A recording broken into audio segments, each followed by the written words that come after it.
I found my husband with his mistress in our own beach house. Drunk, he looked at me with contempt and said, "What are you doing here, you pathetic cow? There's no room for ridiculous people like you." I just smiled, but what I did next turned his life into a nightmare. Before we start, tell me in the comments which city you're listening from. I'd love to know how far my story has reached. Now get ready. The cruelest pain isn't the one that comes with a scream, but the one that strikes in silence, like an unexpected dagger that plunges without warning.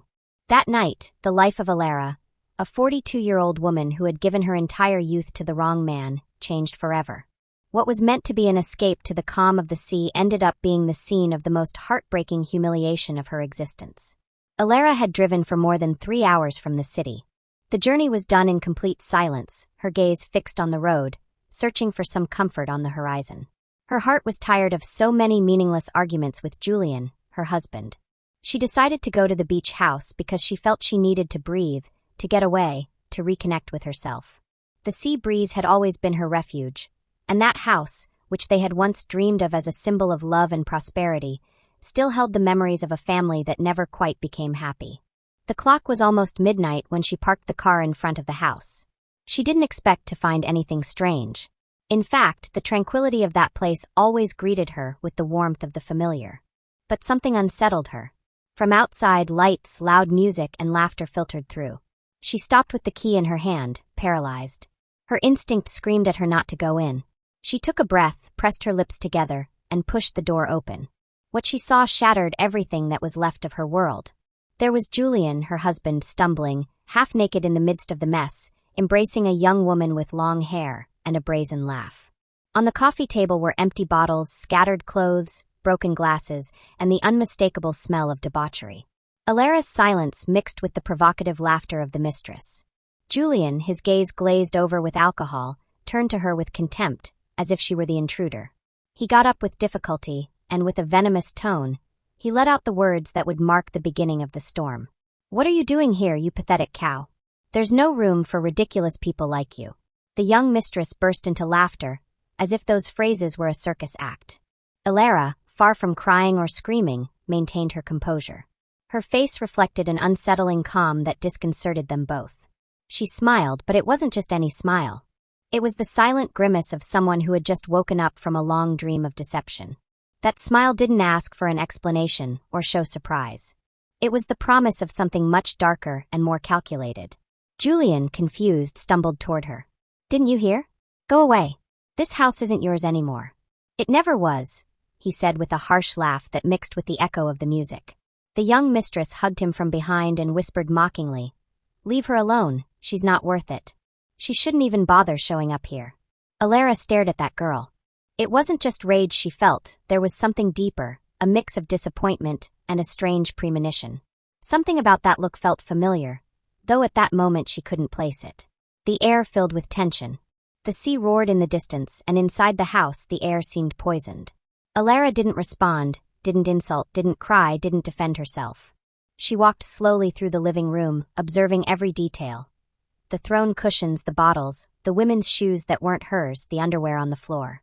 Every image was etched into her mind as irrefutable proof of what she was witnessing. Julian, irritated by her silence, raised his voice. "Speak! What are you looking at? Don't you see you don't belong here anymore? You got left behind, Elara. This girl knows how to have fun, how to make me feel alive. You're just a nuisance." The words were direct stabs, but she remained firm. And then something unexpected happened. Elara smiled more openly, as if that humiliation was the final push she needed to leave behind the remnants of a rotten love. This reaction disarmed the mistress, who frowned. "Why is she smiling?" she murmured under her breath. Julian didn't respond. He was too drunk to understand the message. At that moment, Elara remembered the times she had supported Julian when he had nothing, when he barely dreamed of having half of what he was now squandering. She remembered the sleepless nights, helping him draft projects, the sacrifices of her own personal life, her giving up opportunities. Everything accumulated in her mind like a sped-up movie that showed her the price of her loyalty. The mistress, irritated by Elara's calm, decided to provoke her further. "Look, you'd better leave. We're happy here and we don't want intruders. Your history, a shadow no one wants to see. What do you intend to do?" "Stay and watch," she said with an arrogant voice, squeezing Julian's arm tighter. The tension became unbearable. Julian took a step forward, stumbling over an empty bottle, and pointed abruptly at the door. "Get out! Don't make me throw you out by force." Elara, in a low but firm voice, uttered the first words that chilled the air. "You don't need to throw me out, Julian. You've already taken enough from me. What you don't know is that you're going to pay for everything you've done today." The silence that followed was overwhelming. Even the young mistress fell silent for a few seconds, surprised by the certainty in Elara's voice. Julian let out a sarcastic laugh. "Pay! What can you do? You're a poor woman clinging to memories, a powerless shadow. You can't even raise your voice." Elara didn't respond. She turned slowly and walked toward the door. Her steps were firm, unhurried, without a tremor. Before leaving, she looked one last time at the scene of decadence, engraving it in her memory. Her smile was still there, intact, disturbing. When she closed the door behind her, the metallic sound of the latch resonated like a funeral bell. Julian tried to laugh, but something inside him trembled. There was something about that smile that wasn't normal, something that unsettled him, even if he didn't want to admit it. The young mistress caressed his chest and tried to distract him, but Julian, even drunk, couldn't shake the feeling that he had just awakened a force he couldn't control. Meanwhile, Elara walked toward the beach, letting the cold breeze hit her face. She didn't cry, she didn't scream. Inside her was a hurricane, but on the outside, she appeared like an unbreakable rock. Her thoughts were clear, she had nothing left to lose. And when someone reaches that point, they become capable of anything. That night didn't end with screams or physical confrontations. It ended with a woman who appeared defeated, who had in reality just found the engine of her revenge. What Julian and his mistress never imagined was that this silence would be the beginning of the nightmare that would soon envelop them. Because Elara's smile was not a grimace of resignation. It was the first sign that she had awakened from a long slumber, and that from that moment on, nothing would ever be the same. The sea breeze hit her face as she walked along the wet sand. The sound of the waves brought her a strange murmur, as if the night was whispering in her ear, reminding her of every moment that had led her to that scene of humiliation. There were no tears in her eyes, although her heart beat hard. That apparent calm was just the surface of a turbulent ocean of memories, sacrifices, and wounds that she had buried for years to sustain the farce of a marriage that had always been marked by imbalance. Elara stopped in front of the horizon. The dark sea seemed to reflect the images of her life back to her like a cruel mirror. And then the memories began to hit her with a piercing clarity, bringing back every renunciation, every silence, every step that had led her to that abyss. The story began many years ago, when she was just 22 years old. She was a young woman with big dreams, a student of architecture, passionate about art, and with plans to travel to continue her studies. At that time, she met Julian, an ambitious man a little older than her, who had nothing but spoke as if he already possessed everything. He presented himself with an overflowing confidence, with phrases that convinced and a smile that promised a brilliant future. One afternoon at the university cafe, Julian had told her with a mix of charm and arrogance, "You and I are going to build an empire, Elara, but I need you to trust me. I need you to be my partner in life. Together, nothing will stop us." She, enchanted by that vision, decided to believe him. At first, everything seemed romantic and hopeful. Elara felt part of a project bigger than herself. They began working together on small improvised businesses with long days full of illusions. She put some subjects on hold at the university to help him, convinced that the sacrifice would be temporary. Her mother, Eleanor, viewed him with suspicion. She clearly remembered that conversation in the kitchen while they were preparing dinner. Eleanor held her gaze firmly and said, "That man will only use you. He's wrapping you in pretty words, but all he's looking for is a ladder to climb. You are that ladder, my dear." Elara had lowered her eyes, stirring the rice in silence, not wanting to accept the warning. The first years with Julian were tough but full of shared effort. They slept little, dreamed a lot. And on this day, they secretly took out loans in her name and with her credit, convinced that they were just an investment for the future. There were nights when they stayed up until dawn designing projects on recycled paper, tracing plans on cheap bar napkins, talking about how one day they would have their own house by the sea. But over time, the balance began to tilt. Julian became more and more demanding and less grateful. That initial passion was transformed into a series of orders disguised as dreams. If the businesses failed, the blame always fell on her.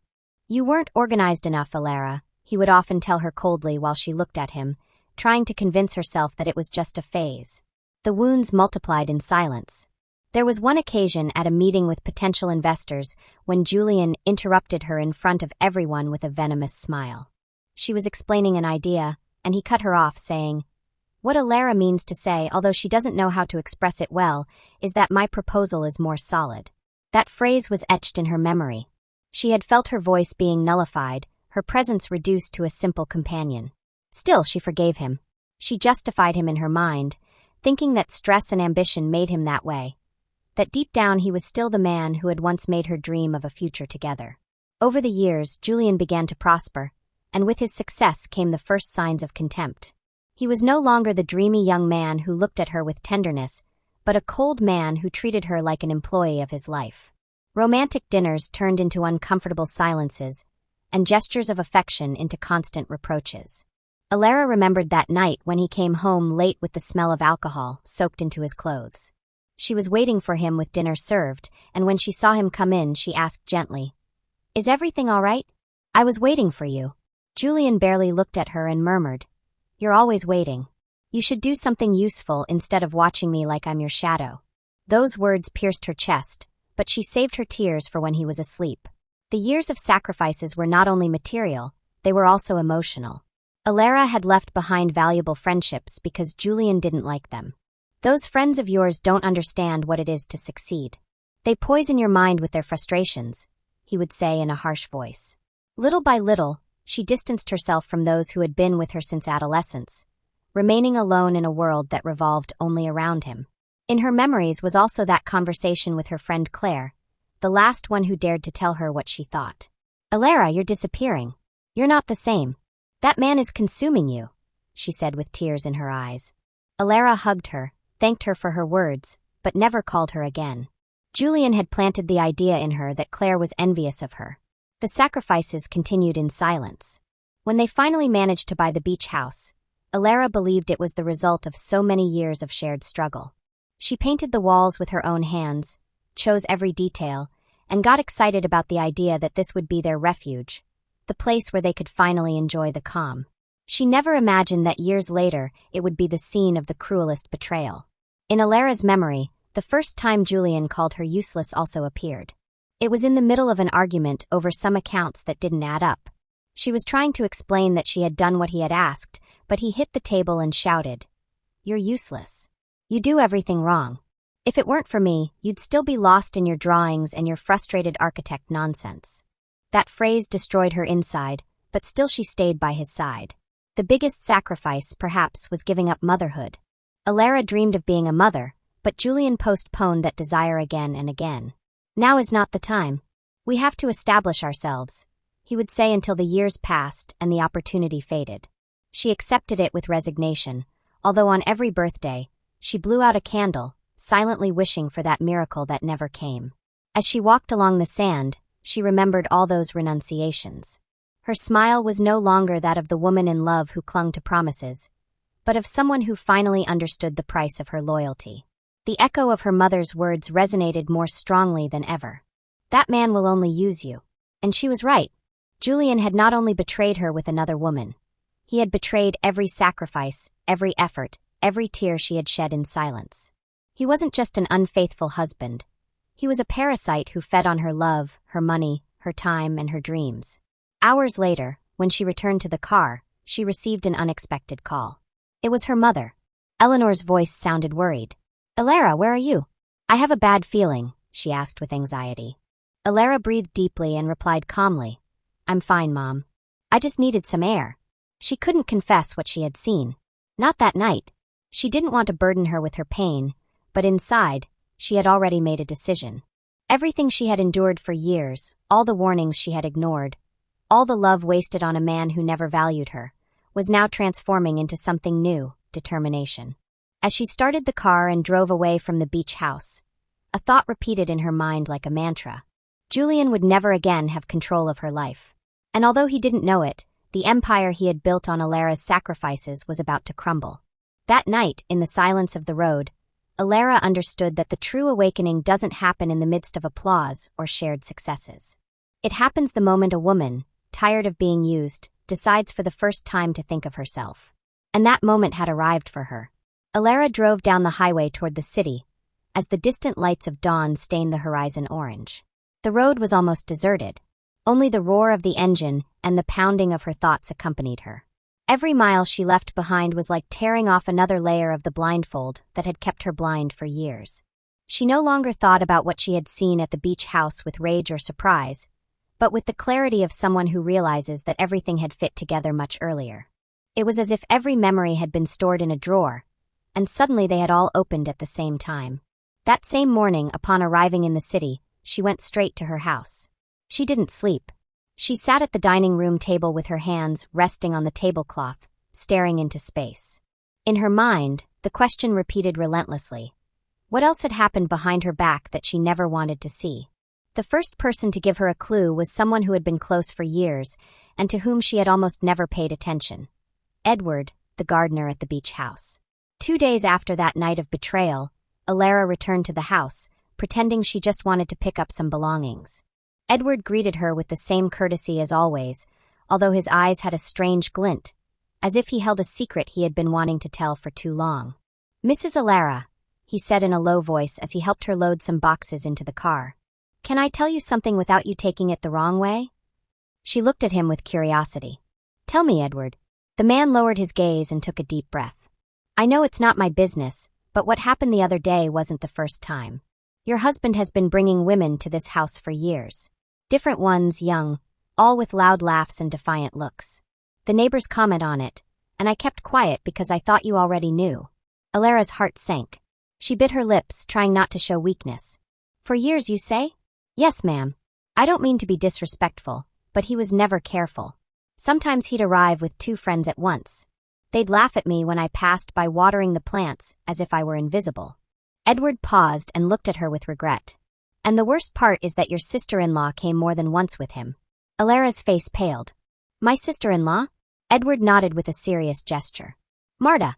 She would come, accompany him, act like everything was normal. Sometimes she would stay outside on lookout while he was with some woman. I once heard her tell him, 'You'd better be grateful you have a husband with money. Elara will never know a thing.'" The silence between them became dense. Elara felt a shiver run down her entire body. Her own sister-in-law, the woman with whom she had so many times shared family dinners, the one who had told her on more than one occasion that she should be more understanding with Julian, had been an accomplice to everything. That afternoon, when she returned to her apartment in the city, she locked herself in the room and let the tears flow. But they were no longer tears of weakness. They were like an accumulated release that at the same time fueled her fury. Rage mixed with the pain of betrayal and grew inside her like a new force. The following days, Elara began to talk to neighbors of the beach house. At first, it was difficult because each conversation opened wounds that hurt more than she expected. Mrs. Eleanor, an older neighbor who always greeted her sweetly, didn't hesitate to tell her the truth when Elara approached her. "My dear, I thought you knew. It was too obvious. That man of yours didn't respect anything. He brought women from all over, some almost the age of my grandchildren. I'd see him come and go, and it broke my heart not to be able to tell you. But Marta always said you knew and allowed it." Elara gritted her teeth. "Marta said that?" "Yes. She always justified it. She'd say the important thing was to keep up appearances, that you shouldn't meddle in Julian's life because he was the one who supported everything. She even once laughed, saying you were too busy pretending to be happy." Every word was like a stab. Elara felt the ground crumble beneath her feet, but she didn't let it show. She thanked the neighbor and said goodbye with a forced smile. As she returned to her car, she remembered another episode from the past, something she had preferred to bury in her memory: her father's inheritance. When her father died, the family was devastated. Elara, being the eldest daughter, was the one who tried to keep calm. At that moment, Julian presented himself as the great support. The strong man who was supposedly there to protect her. He would constantly tell her, "Just trust me. I'll know how to handle this so everyone is okay." Her father's assets were modest but valuable. A small property in the countryside, some savings, and the family carpentry business. Elara wanted it to be divided fairly among her siblings. Julian, however, convinced everyone that the best option was to put everything in his name to manage it with business vision. On that occasion, Marta also played a crucial role. It was she who supported Julian with persuasive words. "It's the smartest thing, Elara. You don't have a head for business. Let Julian do it." He'll know how to multiply your father's inheritance. She trusted that he would do it well. Elara accepted. The years passed, and her siblings never received anything. The business was sold. The countryside property disappeared into the hands of a supposed partner of Julian's, and the savings vanished into murky projects. Her siblings began to look at her with resentment. One night, her younger brother, Andrew, confronted her in the living room of her house. He was full of rage and frustration. How could you let it happen, Elara? That money was ours, not just yours. Dad wanted it to help all of us, and you gave everything to Julian as if we were invisible. She tried to explain herself. Andrew, I thought it was for the best. He convinced me. I don't care what you thought, he interrupted with tears of helplessness. What matters is what you did. You left us with nothing. You didn't even give me the chance to decide. And now look at you, defending a man who has done nothing but take advantage of you. That memory hit her with the same force as it had then. She never managed to mend her relationship with her siblings. She always carried the guilt. And the worst part was that Julian never reproached her for it to her face, because in reality, he had gotten exactly what he wanted. To strip her of her family, to leave her isolated and completely dependent on him. Elara collapsed on the sofa in her house, trembling with rage. She now understood that nothing she had lived was a coincidence. Every decision, every sacrifice had been manipulated to leave her alone and vulnerable. Her entire life had been a board on which Julian moved the pieces as he pleased. That night, she received an unexpected call. It was Marta. Her voice sounded haughty as always. Elara, I've heard rumors that you're hanging around the beach house talking to the neighbors. Don't cause a scandal. You know those things are resolved in private. Don't expose Julian. It's in your best interest to stay quiet. Elara breathed, holding back her anger. And since when have you been concerned about my best interest, Marta? I've always been concerned. I'm telling you for your own good. Don't be naive, Elara. The life you have, you owe to him. If you start stirring up the past, you'll only end up looking like a resentful and bitter woman. No one will believe you. Elara squeezed the phone so hard she felt her fingers go numb. You're right about one thing, Marta. I've been naive, but that's over. And believe me, I don't plan to stay quiet. The sister-in-law was silent for a few seconds before responding in a cold voice. If you talk, you'll lose everything. And when I say everything, I don't just mean the material things. Think carefully about what you do. The threat hung in the air. Elara hung up without answering. She stared at the blank screen of the phone with a mix of fear and determination. At that moment, she understood the magnitude of the web of betrayals that surrounded her. It wasn't just Julian, it was everyone who had participated in that game of silences and lies. Her sister-in-law, the neighbors who kept quiet, even her own family, who never forgave her for the inheritance. The weight of the years of manipulation fell on her shoulders, but no longer as an impossible burden to bear, but as irrefutable evidence that pushed her to take action. The psychological tension was unbearable, but at the same time, it gave her strength because now, for the first time in decades, she saw with clarity. She got up from the sofa, walked to the mirror in the hallway, and looked at herself intently. The woman in front of her was not the same one who had smiled in silence at the beach house. She was a woman who had been hurt, yes, but also ready to discover how far the web of deception that had marked her life went. And as the night went on, Elara promised in a low voice, like an oath, I am going to uncover every secret, one by one. And when everything comes to light, none of them will ever sleep peacefully again. The promise resonated within her like an echo that wouldn't fade. She had spent almost her entire life closing her eyes not to see the obvious, justifying the unjustifiable, giving herself up with the hope that one day it would all be worth it. But now she was no longer the woman who settled for scraps of respect. Now she was someone who wanted answers, and the most dangerous thing for those around her was that she was willing to find them. At dawn, having barely slept, Elara got up with a tired body but an alert mind. She walked through her house with the need to find something, any clue that would allow her to unmask Julian and Marta. She checked shelves, drawers, old files. She knew that somewhere there must be a trace, a crack in the wall of lies they had built around her. Chance led her to Julian's study. That place had always been his sanctuary, and although Elara cleaned and kept it tidy, he never allowed her to touch his personal papers. Everything in that space was supposed to be confidential. That same term had been used as a wall to keep her away, as if she had no right to know anything. But that morning, the prohibition had ceased to matter. She opened drawers and folders with trembling hands. At first, she only found old bills, contracts, and receipts, until at the back of a drawer, she discovered a thick, poorly sealed envelope with a bunch of papers inside. She took it and placed it on the desk. When she opened it, she realized they weren't contracts as she had thought, but printed emails. She started to read. The first sentences seemed harmless, messages of complicity, coordinated dates, words of affection. As she turned the pages, her heart began to race. At the top of each message appeared a name that was so familiar that she felt a knot in her throat. Lucy. Lucy wasn't just anyone. She was the daughter of Teresa, her best friend from her youth. With Teresa, she had shared dreams, confidences, endless laughs on adolescent nights. She had been almost a sister. When Teresa fell ill and died prematurely, Elara had promised to take care of her daughter as if she were her own flesh and blood. She clearly remembered the last time she saw her friend in the hospital. Teresa, with a weakened voice, had told her, "I beg you, Elara, don't leave my little girl alone." And she promised she wouldn't. For years, she kept that promise.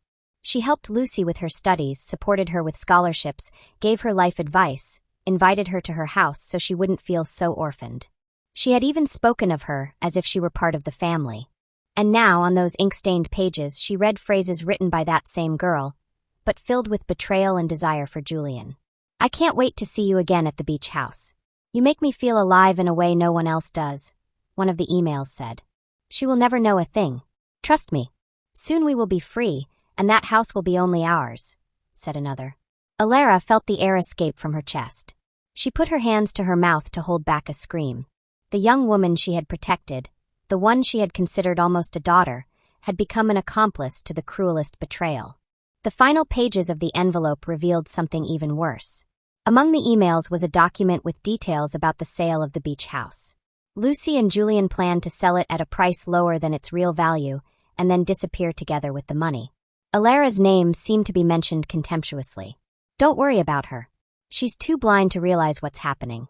When the house sells, she'll have no choice but to accept it," Julian had written. Elara let the papers fall onto the desk. Her body trembled with rage and pain.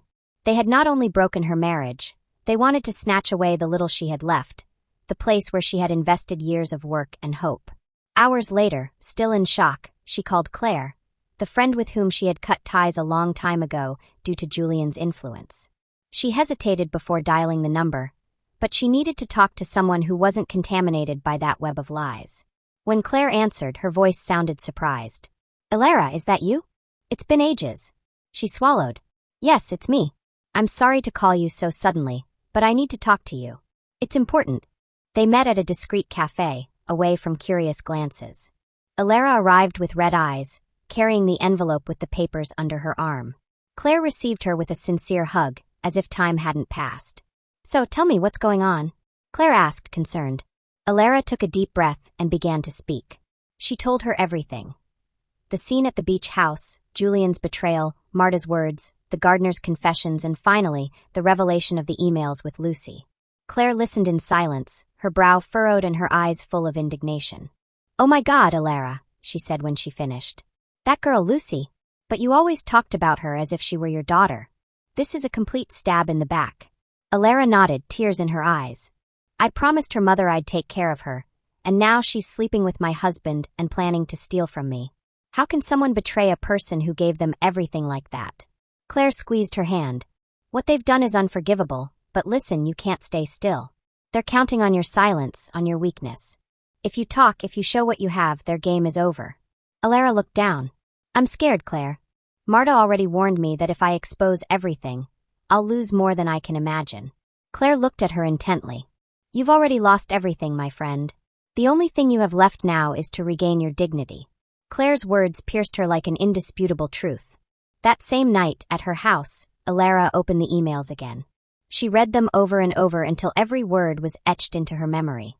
She felt her world crumbling, but at the same time, an unknown force kept her on her feet. The betrayal was no longer just personal. It was a calculated plan to erase her from the equation, to strip her of everything she had built. She got up, walked to the mirror in the hallway, and looked herself in the eyes.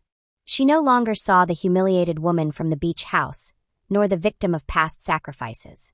She saw someone who had been deceived by everyone, and who now held in her hands the proof to destroy the farce. In a firm voice, she said to herself, "This doesn't end here. They think I'm weak, but they're about to discover what I'm capable of.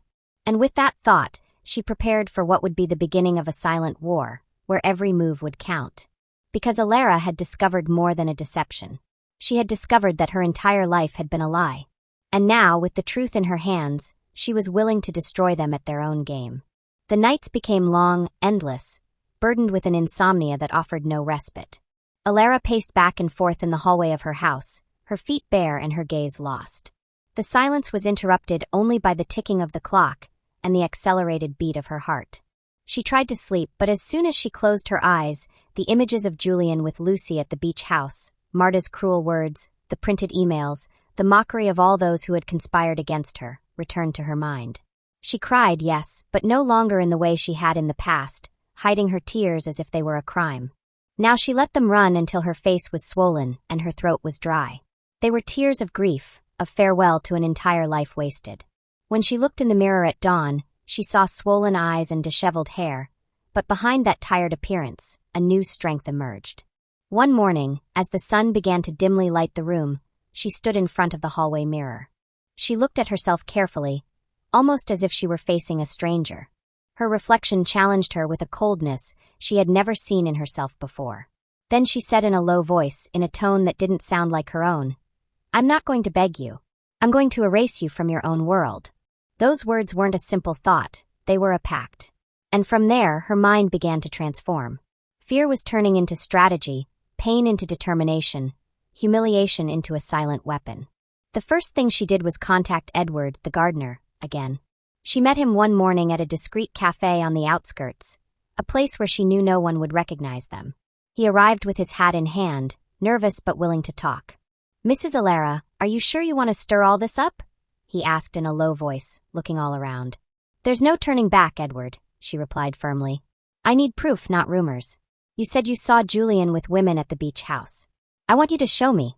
Edward sighed, took an old folder from his bag, and placed it on the table.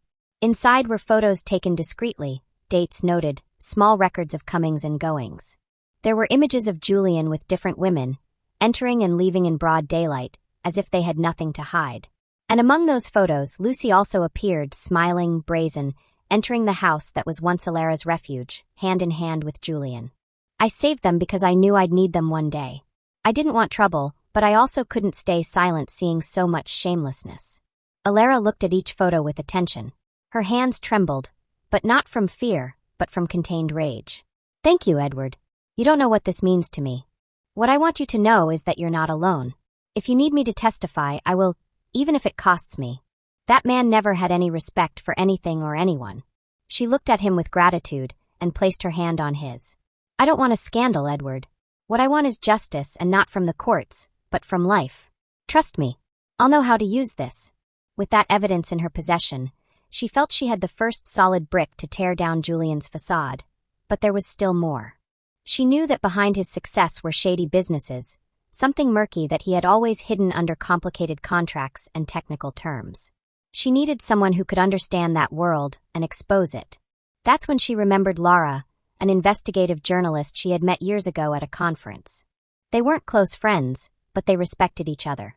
Lara had a reputation for not keeping quiet about anything, for digging where no one else dared. Elara called her, her heart beating at full speed. "Lara, it's Elara. I don't know if you remember me." The journalist responded in an alert tone. "Of course I remember you. What's wrong?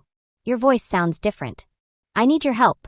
Not as a friend, but because I think what I have in my hands might interest you as a journalist. It's about Julian." There was a brief silence on the other end of the line, and then Lara's determined voice. "Tell me where and when." They met that same night at a small, almost empty cafe. Elara arrived with the folder of photos and printed emails. Lara watched her with curiosity as she spread the papers on the table. "Here you have proof of infidelity, but that's not the most serious thing. Here are documents about the illegal sale of my beach house. I'm convinced that Julian has shady businesses. I need you to expose them." Lara glanced through the papers. Her expression changed. "This is just the tip of the iceberg, Elara.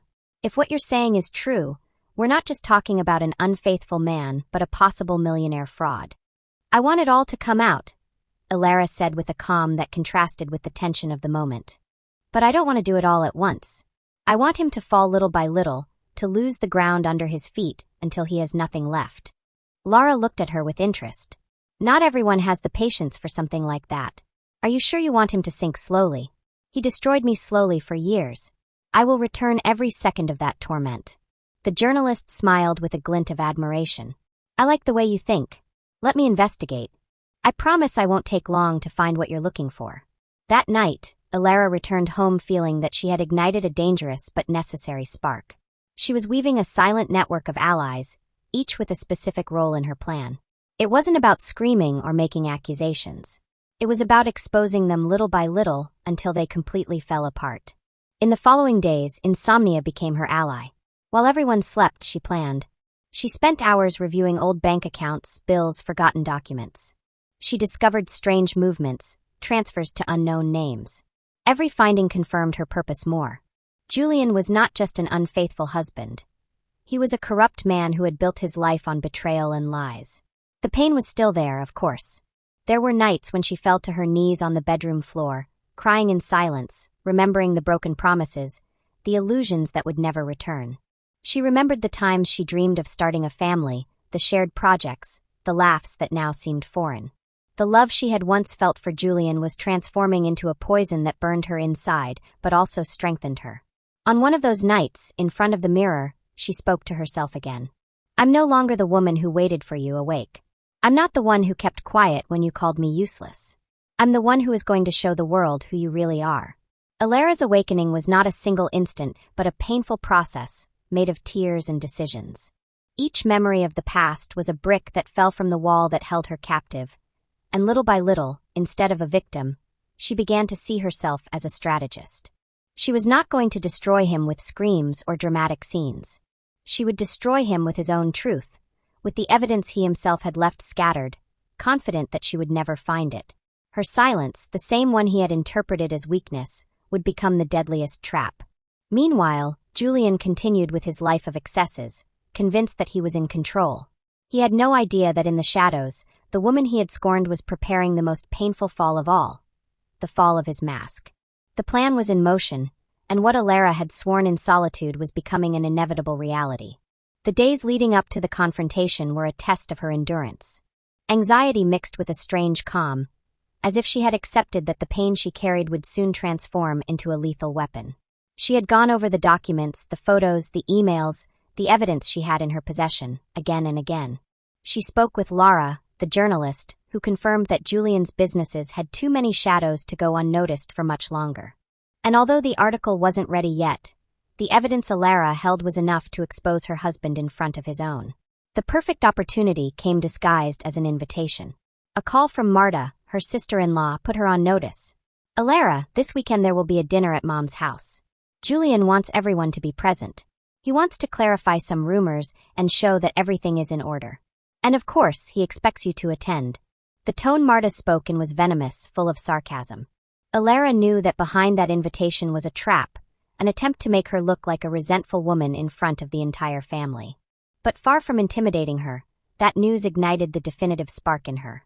This would be the perfect scenario to expose him, and she would do it in front of everyone, in the place where it would hurt him the most, surrounded by his family and under the gaze of those who had always defended him. The night of the dinner, Elara prepared with a disturbing calm. She chose a sober, deep blue dress that highlighted the serenity of her gaze. She didn't put on too much makeup, just enough to illuminate her face. She wanted everyone to see a woman who was not defeated, but standing tall and secure.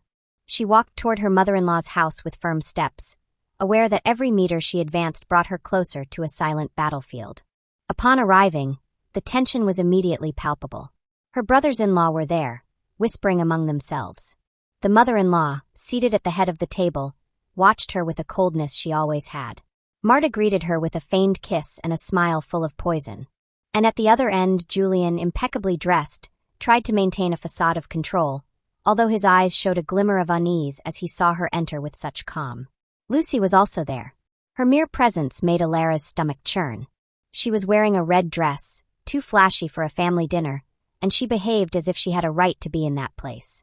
Their eyes met for an instant, and in that look, there was a silent duel, the insolence of youth against the determination of the woman who had given her everything for her. The dinner began with superficial conversations. Julian talked about business. Marta supported him with exaggerated comments, and the others laughed to fill the air with a forced normalcy. Elara remained silent, eating slowly, observing each of them. The calm she transmitted was uncomfortable, so much so that Marta couldn't resist a provocation. "Elara, you look different. I guess you've accepted your place. Sometimes it's best to stay silent, don't you think?" Elara looked up and smiled softly. "Yes, Marta, sometimes it's best to stay silent, but there are moments when silence becomes complicity, and I no longer want to be an accomplice to anything." The room fell silent. Julian coughed uncomfortably and tried to change the subject. "Elara, please, let's not ruin the evening with arguments. We're all here to share in peace." She put her napkin on the table and looked directly at him. "I'm not here to argue, Julian. I'm here to tell the truth." The guests shifted in their seats. The mother-in-law frowned but said nothing. Marta tried to interrupt, but Elara raised her hand firmly. "For years I played blind. I believed that sacrifice was love, that loyalty was enough to maintain a marriage. But what I didn't know was that while I was destroying myself to support you, you were building an empire of lies." Julian tensed up. "Enough, Elara." "Not enough, Julian." Her voice was stronger. "This family needs to know who you really are." She took the folder she had prepared from her bag and opened it on the table. Photos, emails, and documents were laid out for everyone to see. Marta immediately leaned over to try to gather them, but Elara pushed her away with a firm gesture. "Here is the proof of your infidelities." She showed a photo of Julian entering the beach house with Lucy. "Here are the emails where you planned to sell the house behind my back, stealing the little I had left. And here are the documents proving your transfers to dubious accounts, money you never declared." The mother-in-law's eyes widened in surprise. The brothers-in-law began to whisper among themselves. Lucy abruptly stood up, trying to speak. "That's not true. These are made-up papers." Elara interrupted her with a chilling tone. "Made up? Your name is here, Lucy. Here are your messages where you told my husband that the house would be yours. I took care of you, I protected you when your mother died, and this is how you repay me, by sleeping with the man I shared 20 years of my life with." The blow was devastating. The mother-in-law stood up, indignant. "What are you saying, Lucy? Is this true?" Lucy trembled, looking for a way out, but the evidence was too clear. She mumbled some words, but no one listened. Julian stood up, hitting the table hard. "This is a setup. She's crazy." Elara looked at him intently without raising her voice. "Do you know what the saddest thing is, Julian? I believed you were my refuge, and you turned out to be my executioner." The words resonated like thunder in the room. Marta tried to defend him, saying that Elara was exaggerating, that these things weren't aired out in the family, but the tension was already unbearable. The brothers-in-law began to question Julian, to ask him about the money, about the hidden accounts. He tried to respond, but every attempt at justification sank him deeper. His voice lost strength. His image as an exemplary man crumbled in front of everyone. Lucy, unable to bear the pressure, burst into tears and ran out of the room, leaving behind a silence full of shame. The mother-in-law, who had always defended him, sat down again with a lost look. "Is all this true, Julian? Have you used your wife and your family this way?" He didn't know what to say. He lowered his head, defeated, as the accusations swarmed around him. Elara got up calmly, picked up the folder, and put the papers in her bag. She looked at everyone present and said, "I have nothing left to hide. Now you know who the man you all defended so much really is. What you do with this truth doesn't matter to me. The only thing that's clear to me is that I will no longer be part of this circus." She left the house with firm steps, leaving behind a deafening silence. Julian was cornered, humiliated, with his mask broken in front of everyone. And in that room filled with tension, not only a man but the entire facade he had built for years was collapsing. Justice didn't arrive with police or judges. It arrived with the naked truth, exposed in front of those who had always protected him. And in that moment, the executioner became his own victim. Elara left that house without looking back. The night breeze caressed her skin like a balm after the battle. She walked slowly through the deserted streets with the feeling that her steps were taking her away, not only from a family dinner loaded with lies, but from an entire life that she had sustained on rotten foundations. That night she didn't sleep. She spent it awake, listening to the distant roar of the sea, as if the waves wanted to remind her that everything that seemed eternal could be undone in seconds. At dawn, she decided to go to the beach. She walked barefoot on the wet sand, letting the icy water wet her ankles. The sky began to be tinged with shades of pink and orange. She closed her eyes and took a deep breath. For the first time in a long time, she didn't feel fear. What she had done was not an act of revenge, but an act of liberation. She didn't need to destroy Julian with her hands. She had already done it with the truth. And that truth would be a chain too heavy for him to carry. The following days witnessed Julian's fall. The rumor of the confrontation spread rapidly among the family, friends, and even in the social circles where he had always enjoyed admiration. The brothers-in-law who used to defend him began to turn their backs on him. Business partners hesitated to answer his calls. The mother-in-law, humiliated by the public revelation, stopped receiving him at her house. And Marta, the accomplice sister-in-law, began to distance herself little by little so as not to sink with him. The most devastating blow came when Elara, the journalist, published the report on his hidden accounts with clear evidence of tax evasion and illegal businesses. The newspapers and news channels spoke of Julian, not as an exemplary businessman, but as a man who had climbed based on fraud and deception. The authorities began to investigate him. His fortune, built on foundations of lies, was collapsing for all to see.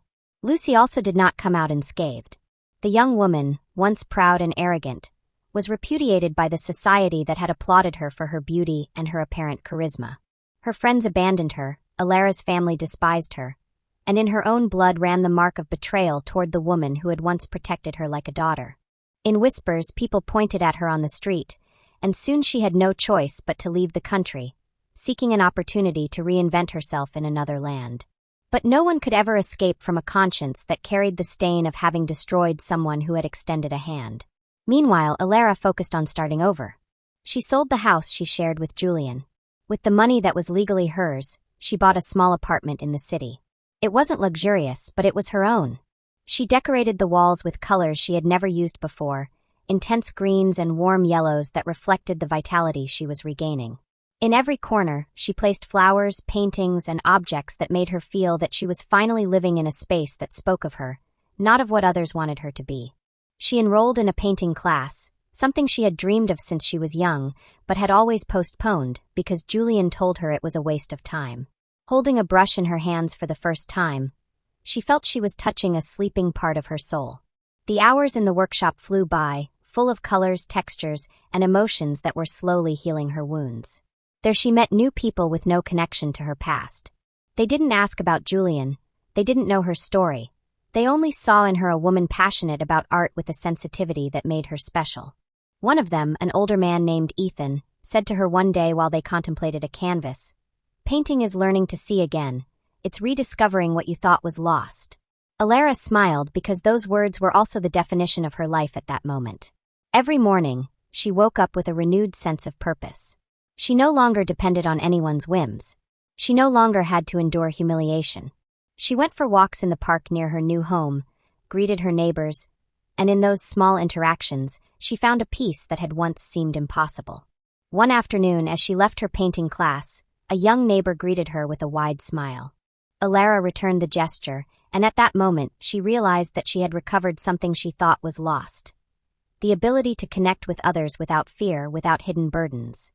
While her life was transforming, Julian was sinking. What tortured him most was not only the financial ruin, but the absolute abandonment of those around him. Loneliness became his cruelest punishment. In the bars where he used to enter surrounded by flatterers, now people barely spoke to him. His calls went unanswered. And the most painful thing for him was that Elara never looked at him again. She never granted him a single word of hate. Her silence destroyed him more than any scream. Marta, desperate to save her own status, ended up denouncing him to the authorities to protect herself. Her sister's betrayal was the final blow that left him with no strength. Julian then understood that the woman he called ridiculous and pathetic had been the only one who truly supported him, and that without her, he was nothing. But it was already too late. Lucy, in her voluntary exile, carried the guilt of having destroyed not only a sacred friendship, but also her own image.